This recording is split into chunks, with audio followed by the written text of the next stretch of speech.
घटना घटी। इस बीच में एक घटना घटी कि बाबा साहब अम्बेडकर का जो चौथा पुत्र था राजरत्न, जब बाबा साहब अम्बेडकर संघर्ष कर रहे थे उस बीच में बाबा साहब अम्बेडकर का एक बेटा था राजरत्न, और बाबा साहब अम्बेडकर का बेटा बीमार हुआ।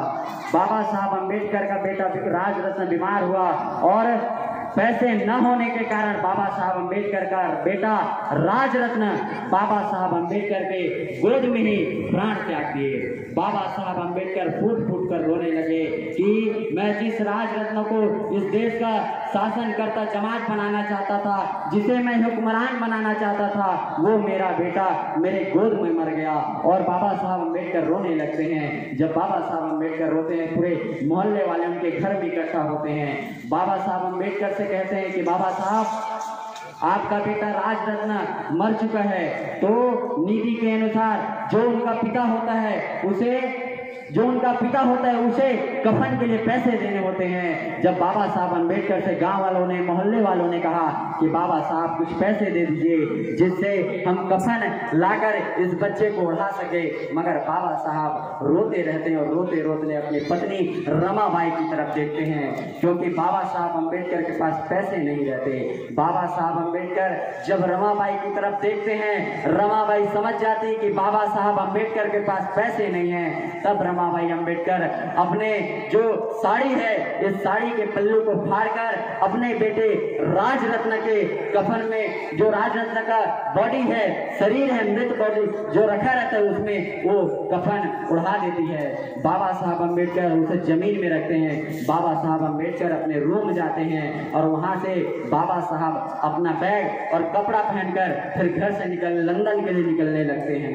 जब बाबा साहब अम्बेडकर जब लंदन के लिए निकलने लगते हैं तब बाबा साहब अम्बेडकर का जो बड़ा भाई है वो दौड़ते दौड़ते जाता है और कहता है कि अम्बेडकर तू पागल हो गया है, तेरा बेटा राजरत्न मरा पड़ा है और तू घर छोड़कर लंदन को जा रहा है। तो बाबा साहब अम्बेडकर कहते हैं आप इस जवाब को लेकर जाइए। बाबा साहब अम्बेडकर ने क्या जवाब दिया?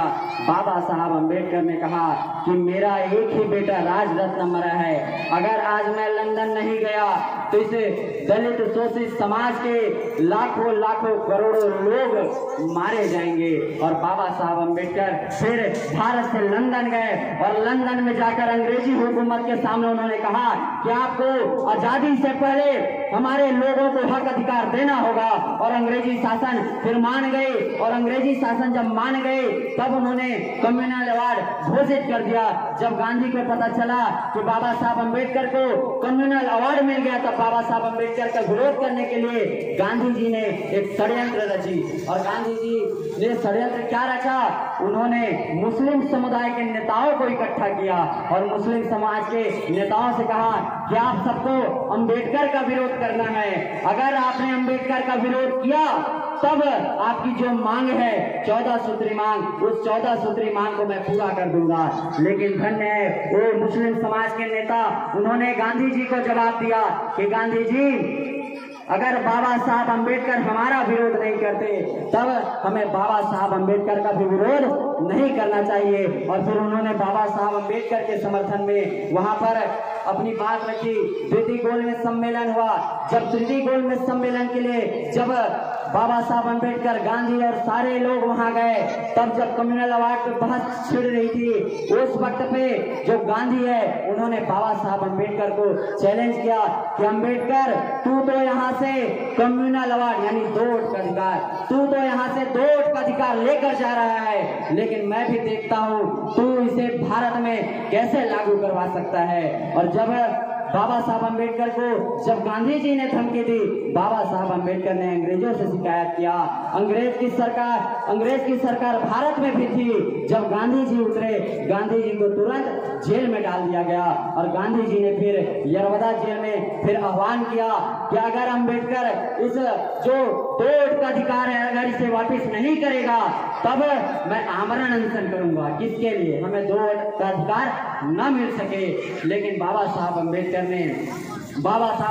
ने सोच समझकर फिर ये कहा कि जो मीठा फल मैं लंदन से लाया हूँ, ये गांधी जी के बोलने से मैं छोड़ने वाला नहीं हूँ। और इसी बीच जो गांधी जी की पत्नी थी कस्तूरबा गांधी, वो भी बाबा साहब अम्बेडकर के घर आ गई और बाबा साहब अम्बेडकर के घर आकर बाबा साहब अम्बेडकर के सामने अपने साड़ी का पल्लू फैलाकर बाबा साहब अम्बेडकर के सामने वो कहती है कि एक भाई का फर्ज होता है अपनी बहन की सुहाग का रक्षा करना।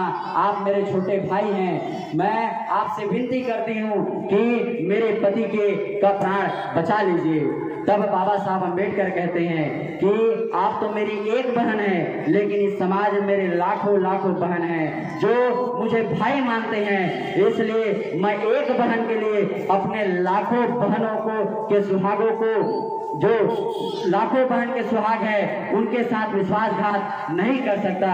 ऐसा बोलकर बाबा साहब अम्बेडकर कस्तूरबा गांधी जी को वहां से विदा करते हैं। बाबा साहब अम्बेडकर